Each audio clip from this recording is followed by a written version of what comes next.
we have been very successful in settling wars. India, Pakistan. India, by the way, Pakistan would have been a nuclear war within another week. The way that was going, it was going very badly. ਉਹਨੇ ਕਿਹਾ ਵੀ ਮੈਂ ਕਿਵੇਂ ਰੁਕਵਾਈ ਹੈ ਜੰਗ we did that through trade ਅਸੀਂ ਵਪਾਰ ਰਾਹੀਂ ਕੀਤਾ I said we are not going to talk to you about trade unless you get the thing settled and they did ਅਸੀਂ ਕਿਹਾ ਵੀ ਬਿਲਕੁਲ ਤੁਹਾਡੇ ਨਾਲ ਅਸੀਂ ਕੋਈ ਵਪਾਰ ਨਹੀਂ ਕਰਾਂਗੇ ਜਦੋਂ ਤੱਕ ਤੁਸੀਂ ਇਸ ਜੰਗ ਨੂੰ ਰੋਕਦੇ ਨਹੀਂ I spoke to Pakistan, I spoke to India. They have really great leaders, but they were going at it and they could have gone at it nuclear. ਹੁਣ ਮੋਦੀ ਉਸ ਦਾ ਉਹ ਸਾਰਾ ਹਮਲਾ ਫੈਲਾ ਜਿਹੜੇ ਬੱਚੇ ਜਬੂਰੇ ਨੇ ਕਿਸੇ ਦੀ ਹਿੰਮਤ ਹੈ ਕਿ ਇਹ ਕਹਿਣ ਕਿ ਵੀ ਜੀ ਟਰੰਪ ਤੂੰ ਝੂਠਾ ਬੰਦਾ ਹੈ ਹਕੀਕਤ ਇਹ ਹੈ ਵੀ ਉਹ ਪਰਦਾਪੋਸ਼ੀ ਕਰ ਰਹੇ ਨੇ 2 ਮਹੀਨੇ ਤੋਂ ਕੋਈ ਉਹਨਾਂ ਦੇ ਡਿਫੈਂਸ ਦਾ ਡਿਪਟੀ ਜਨਰਲ ਸੈਮੀਨਾਰ ਦਿੱਲੀ 'ਚ ਕਹਿ ਰਿਹਾ ਹੈ ਉਹਨਾਂ ਦੇ ਜਿਹੜੇ ਡਿਫੈਂਸ ਅਟੈਸ਼ੀ ਕੈਪਟਨ ਰੈਂਕ ਦਾ ਇੰਡੋਨੇਸ਼ੀਆ 'ਚ ਬਹਿ ਕੇ ਕੁਝ ਕਹਿ ਰਿਹਾ ਦੂਜੇ ਕਹਿ ਰਿਹਾ ਉਹ ਕਹਿ ਰਿਹਾ ਜੀ ਸਾਡੇ ਹੱਥ ਬੰਨੇ ਸੀ ਸਾਨੂੰ ਤਾਂ ਮਿਲਟਰੀ ਟਾਰਗੇਟਸ ਦੇ ਜਿਹੜਾ ਉਹ ਹਮਲਾ ਕਰਨ ਦੀ ਇਜਾਜ਼ਤ ਹੀ ਨਹੀਂ ਸੀ ਤੇ ਡੋਵਲ ਕਹਿ ਰਿਹਾ ਸੀ ਉਹਨਾਂ ਦੇ 15 에ਅਰਪੋਰਟ ਬੇਸ ਸਾਰੇ ਤਬਾਹ ਕਰਤੇ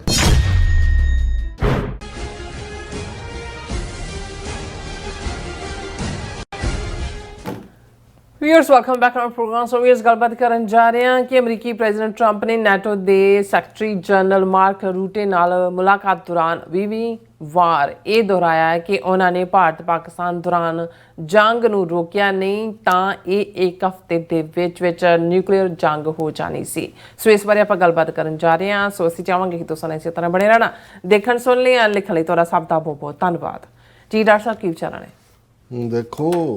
ਟਰੰਪ ਤਾਂ ਫਿਰ ਟਰੰਪ ਹੈ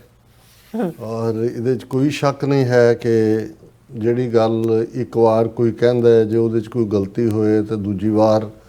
ਸੁਧਾਰ ਲੈਂਦਾ ਤੀਜੀ ਵਾਰ ਤੱਕ ਪਹੁੰਚਦਿਆਂ ਤਾਂ ਕੋਈ ਵੀ ਨਹੀਂ ਹੈ ਤੇ ਜੇ ਅੱਜ 20ਵੀਂ ਵਾਰ ਪ੍ਰੈਜ਼ੀਡੈਂਟ ਟਰੰਪ ਨੇ ਜਿਹੜੀ ਗੱਲ ਉਹਨਾਂ ਨੇ ਠੀਕ 1 ਮਹੀਨੇ ਤੋਂ ਵੀ ਜ਼ਿਆਦਾ ਜਦੋਂ ਅਸੀਂ ਹੁਣ 22 ਅਪ੍ਰੈਲ ਪਹਿਲਗਾਮ ਹੁੰਦਾ ਔਰ 7, 8, 9, 10 ਮਈ ਨੂੰ ਜਿਹੜਾ ਉਹ ਟਕਰਾਅ ਹੁੰਦਾ 2 ਮਹੀਨੇ ਹੋ ਗਏ ਇਸ 2 ਮਹੀਨੇ ਦੇ ਪੀਰੀਅਡ ਚਾਲਾਂ 7, 8, 9, 10 ਤੋਂ ਇੱਕਦਮ ਬਾਅਦ ਜਿਹੜਾ ਕੁਝ ਦਿਨਾਂ ਬਾਅਦ ਹੀ ਪ੍ਰੈਜ਼ੀਡੈਂਟ ਟਰੰਪ ਨੇ ਇਹ ਇਨਕਸ਼ਾਫ ਕੀਤਾ ਸੀ ਕਿ ਮੈਂ ਜਿਹੜਾ ਇਹ ਭਾਰਤ ਪਾਕਿਸਤਾਨ ਦੇ ਵਿਚਕਾਰ ਜੰਗ ਨੂੰ ਰੁਕਵਾਇਆ ਨਹੀਂ ਤਾਂ ਇਹ ਬਲੱਡੀ ਨਿਊਕਲੀਅਰ ਵਾਰ ਹੋਣ ਜਾ ਰਹੀ ਸੀ ਔਰ ਲੱਖਾਂ ਲੋਕ ਮਾਰੇ ਜਾਣੇ ਸੀ ਔਰ ਉਹਨਾਂ ਨੇ ਇਹ ਕਿਹਾ ਕਿ ਵੀ ਮੈਂ ਦੋਨਾਂ ਮੁਲਕਾਂ ਨੂੰ ਇਹ ਕਿਹਾ ਉਹਦੇ 'ਚ ਉਹਨਾਂ ਨੇ ਮੋਦੀ ਦਾ ਵੀ ਜ਼ਿਕਰ ਕੀਤਾ ਔਰ ਸ਼ਹਬਾਜ਼ ਸ਼ਰੀਫ ਦਾ ਵੀ ਔਰ ਉਹਨਾਂ ਦੇ ਫੌਜੀ ਚੀਫ ਦਾ ਵੀ ਕਿ ਭਾਈ ਮੈਂ ਤੁਹਾਡੇ ਨਾਲ ਵਪਾਰ ਨਹੀਂ ਕਰਨਾ I stop America will stop trade with you ਔਰ ਇਸ ਦੇ ਉੱਤੇ ਉਹ ਰਾਜ਼ੀ ਹੋਏ ਸੀਜ਼ ਫਾਇਰ ਦੇ ਉੱਤੇ ਪਾਕਿਸਤਾਨ ਨੇ ਥੈਂਕ ਯੂ ਵੀ ਕੀਤਾ ਜੰਗ ਰੁਕਵਾਉਣ ਦੇ ਲਈ ਪਾਕਿਸਤਾਨ ਦੀ ਸਰਕਾਰ ਨੇ ਪ੍ਰੈਜ਼ੀਡੈਂਟ ਟਰੰਪ ਦੇ ਲਈ ਨੋਬਲ ਪੀਸ ਪ੍ਰਾਈਜ਼ ਦੀ ਰਿਕਮੈਂਡੇਸ਼ਨ ਵੀ ਜਿਹੜੀ ਹੈ ਨੋਬਲ ਕਮੇਟੀ ਨੂੰ ਭੇਜੀ ਨੋਮੀਨੇਟ ਕਰਨਾ ਹੀ ਉਹਨੂੰ ਕਹਿੰਦੇ ਨੇ ਰਿਕਮੈਂਡੇਸ਼ਨ ਦੇ ਨਾਲ ਡਿਸਾਈਡ ਉਹਨਾਂ ਦੀ ਕਮੇਟੀ ਨੇ ਕਰਨਾ ਹੁੰਦਾ ਉਹਨਾਂ ਦਾ ਆਪਣਾ ਪ੍ਰੋਸੀਜਰ ਹੁੰਦਾ ਦੂਸਰੇ ਪਾਸੇ ਭਾਰਤੀ ਲੀਡਰਾਂ 'ਚ ਉਹਨਾਂ 'ਚ ਮੋਦੀ ਹੋਏ ਰਾਜਨਾਥ ਸਿੰਘ ਹੋਏ ਐਸ ਜੈ ਸ਼ੰਕਰ ਹੋਏ ਅਮਿਤ ਸ਼ਾਹ ਹੋਏ ਹੁਣ ਅਜੀਤ ਡੋਵਾਲ ਦਾ ਅਸੀਂ ਫਰਾਈਡੇ ਸ਼ੋਅ ਦੇ ਵਿੱਚ ਜ਼ਿਕਰ ਕੀਤਾ ਸੀ ਕਿ ਭਾਈ ਉਹ ਨਵਾਂ ਉਹਨਾਂ ਨੇ ਆਪਣਾ ਪਿਆਦਾ ਉਤਾਰਿਆ ਜਿਹੜਾ ਇਹ ਕਹਿੰਦਾ ਵੀ ਸਾਡਾ ਤਾਂ ਕੋਈ ਸ਼ੀਸ਼ਾ ਹੀ ਨਹੀਂ ਟੁੱਟਾ ਬਿਲਕੁਲ ਜਿਹੜਾ ਕੋਈ ਨੁਕਸਾਨ ਨਹੀਂ ਅਸੀਂ ਉਹਨਾਂ ਦੇ 15 ਪਹਿਲਾਂ 9 ਜਿਹੜੇ ਨੇ ਉਹ ਦਹਿਸ਼ਤਗਰਦ ਟਿਕਾਣੇ ਤੇ 15 에ਅਰਪੋਰਟ ਬੇਸ ਜਿਹੜੇ ਨੇ ਉਹ ਰਹੀਮ ਯਾਰ ਖਾਨ ਤੱਕ ਤੇ ਦੂਜੇ ਤੀਜੇ ਉੱਥੋਂ ਵੀ ਸਾਡੇ ਵਿਊਅਰਸ ਨੇ ਸਾਨੂੰ ਲਿਖਿਆ ਕਿ ਭਾਈ ਇੱਥੇ ਤਾਂ 에ਅਰ ਬੇਸ ਹੀ ਨਹੀਂ ਹੈ ਜਿਹਨੂੰ ਇਹ ਕਹਿੰਦੇ ਨੇ ਤਬਾਹ ਕੀਤਾ ਹੁਣ ਇਹ ਸਾਰਾ ਝੂਠ ਇਹਨਾਂ ਦਾ ਲਗਾਤਾਰਤਾ ਨਾਲ ਫਿਰ ਹੁਣ 8 ਬੰਦਿਆਂ ਦੀ ਡੈਲੀਗੇਸ਼ਨ MP ਇੱਧਰ ਉੱਧਰ ਆਪਣੇ ਲੋਕਾਂ ਨੂੰ ਇਹ ਕਹਿ ਰਹੇ ਨੇ ਕਿ ਸਾਡੀ ਜਿੱਤ ਹੋਈ ਰਾਜਨਾਥ ਸਿੰਘ 2 ਦਿਨ ਪਹਿਲੇ ਕਹਿ ਰਿਹਾ ਕਿ ਜੀ ਸਾਡੀਆਂ ਬ੍ਰਹਮੋਸ ਮਿਸਲ ਇੰਨੀਆਂ ਕਾਮਯਾਬ ਰਹੀਆਂ ਕਿ ਇੰਨੇ ਟਿਕਾਣਿਆਂ ਦੇ ਉੱਤੇ ਉਹ ਮਿਸਾਈਲਾਂ ਵੱਜੀਆਂ ਜਾ ਕੇ ਕਿ 12 ਮੁਲਕਾਂ ਨੇ ਮਿਸਾਈਲ ਬ੍ਰਹਮੋ ਮਿਸਾਈਲ ਦੇ ਆਰਡਰ ਕਰਤੇ ਨੇ ਸਾਨੂੰ ਵੀ ਉਹਨਾਂ ਦੇ ਨਾਂ ਹੀ ਦੱਸ ਦਿਓ ਜਿਹੜੇ 12 ਨੇ ਕੀਤੇ। ਇਹ ਤਾਂ ਸਾਹਮਣੇ ਆਇਆ ਕਿ ਭਾਈ ਚਾਈਨਾ ਦੀ ਜਿਹੜੀ ਵੈਪਨਰੀ ਹੈ ਜਾਂ ਪਾਕਿਸਤਾਨ ਦੇ ਜਹਾਜ਼ ਉਹ ਮਿਡਲ ਈਸਟ ਔਰ ਇੰਡੋਨੇਸ਼ੀਆ ਔਰ ਦੂਸਰੇ ਟਰਕੀ ਦਾ defence minister foreign minister Pakistan ਆ ਕੇ ਉਹਨਾਂ ਦੇ ਚੀਫ ਏਅਰ ਮਾਰਸ਼ਲ ਸਿੱਧੂ ਨੂੰ ਮਿਲ ਕੇ ਐਪਰੀਸ਼ੀਏਟ ਕਰਦੇ ਨੇ ਵੀ ਤੁਹਾਡੀ ਪਰਫਾਰਮੈਂਸ ਜ਼ਬਰਦਸਤ ਸੀ ਔਰ ਦੂਸਰਾ ਸੀ। ਦੂਸਰੇ ਪਾਸੇ ਹੁਣ ਅਜੀਤ ਡੋਵਾਲ ਰਾਹੀਂ ਟੋਟਲ ਡਿਨਾਇਲ ਤੇ ਆ ਗਏ ਕਿ ਜੀ ਸਾਡਾ ਤਾਂ ਕੋਈ ਸ਼ੀਸ਼ਾ ਵੀ ਨਹੀਂ ਟੁੱਟਾ। ਅੱਜ ਹੀ ਉਹਨਾਂ ਦਾ ਇੱਕ ਪ੍ਰੋਮੀਨੈਂਟ ਜਰਨਲਿਸਟ ਬੈਠਾ ਕਹਿ ਰਿਹਾ ਸੀ ਕਿ ਵੀ ਜਿਹੜੇ ਪੁੰਛ ਦੇ ਵਿੱਚ 25-30 ਬੰਦੇ ਜਿਹੜੇ ਨੇ ਉਹ ਦੂਜੇ ਪਾਸਿਓਂ ਤੋਂ ਉਹਨਾਂ ਦੇ ਚਰੇ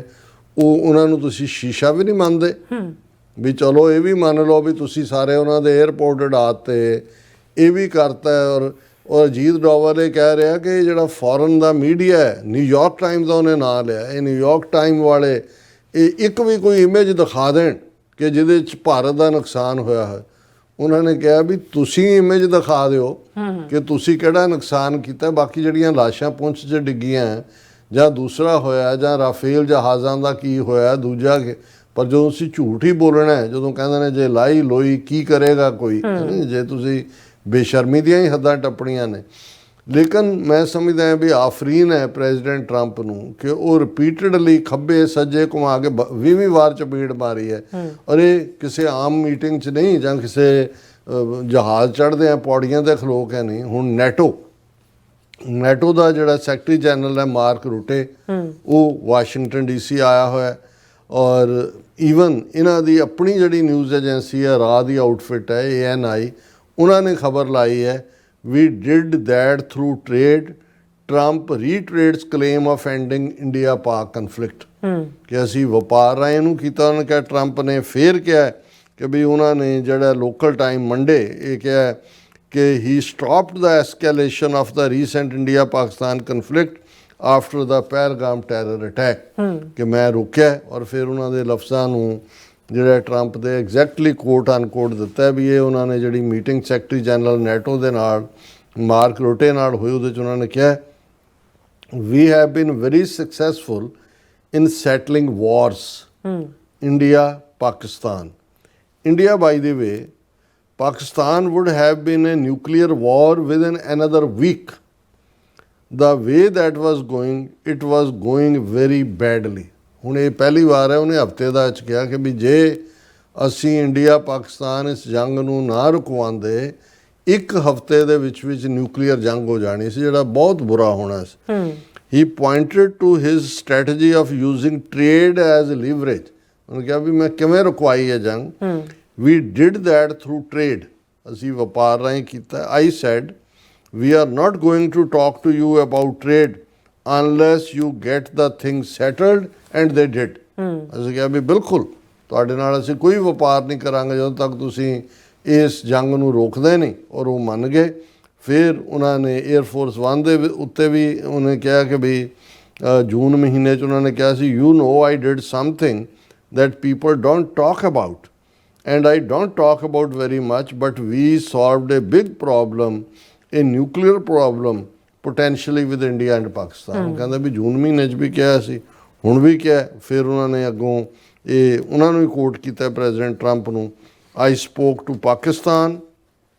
I spoke to India, they have really great leaders,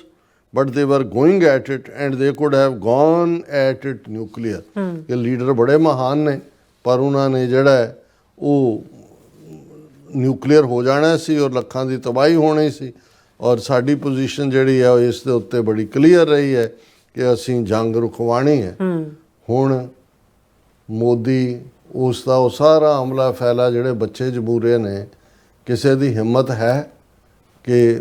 ਇਹ ਕਹਿਣ ਕਿ ਵੀ ਜੀ ਟਰੰਪ ਤੂੰ ਝੂਠਾ ਬੰਦਾ ਹੈ? ਕਿਉਂਕਿ ਹਕੀਕਤ ਇਹ ਹੈ ਵੀ ਉਹ ਪਰਦਾਪੋਸ਼ੀ ਕਰ ਰਹੇ ਨੇ। 2 ਮਹੀਨੇ ਤੋਂ ਕੋਈ ਉਹਨਾਂ ਦੇ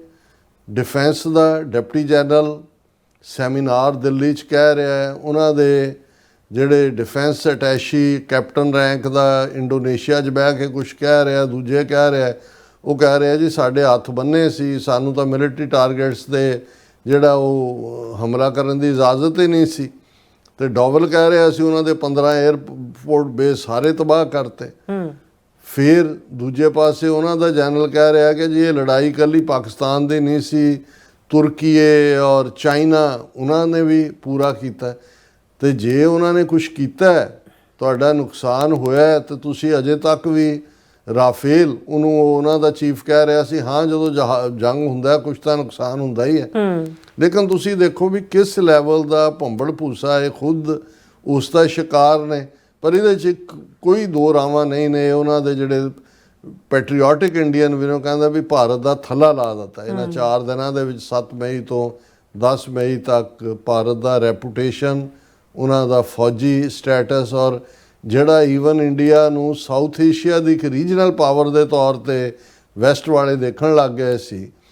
ਉਹ ਵੀ ਪਾਕਿਸਤਾਨ ਨੂੰ ਹੁਣ ਰੀਜਨਲ ਪਾਵਰ ਦੇ ਤੌਰ ਤੇ ਦੇਖਦੇ ਨੇ। ਔਰ ਈਵਨ ਜਿਹੜਾ ਇਹ ਲਾਈਨ ਸੀ ਅਮਰੀਕਨਾਂ ਦੀ ਵੀ ਇੰਡੀਆ ਨੂੰ ਐਜ਼ ਏ ਬੁਲਵਾਕ ਅਗੇਂਸਟ ਚਾਈਨਾ ਇਸਤੇਮਾਲ ਕੀਤਾ ਜਾਏ, ਉਹਨਾਂ ਨੂੰ ਲੱਗਦਾ ਕਿ ਵੀ ਨਹੀਂ, ਇਹ 1 ਬਿਲੀਅਨ 450 ਮਿਲੀਅਨ ਸਿਰਫ ਉਹ ਭੇਡਾਂ ਹੀ ਇਕੱਠੀਆਂ ਕੀਤੀਆਂ ਹੋਈਆਂ ਨੇ, ਇਹਨਾਂ ਨੇ ਲੜਨਾ ਕੀ ਹੈ, ਇਹਨਾਂ ਦੇ ਪੱਲੇ ਹੀ ਕੁਛ ਨਹੀਂ ਹੈ। ਬਿਲਕੁਲ ਡਾਕਟਰ ਸਾਹਿਬ, ਤੁਹਾਡਾ ਬਹੁਤ ਬਹੁਤ ਸ਼ੁਕਰੀਆ। ਸੋ ਲੈਣ ਬ੍ਰੇਕ ਵਿਊਅਰਸ, ਤੁਸੀਂ ਇਸੇ ਤਰ੍ਹਾਂ ਬਣੇ ਰਹਿਣਾ। ਮਿਲਦੇ ਹਾਂ ਛੋਟੇ ਜਿਹੇ ਬ੍ਰੇਕ ਤੋਂ ਬਾਅਦ।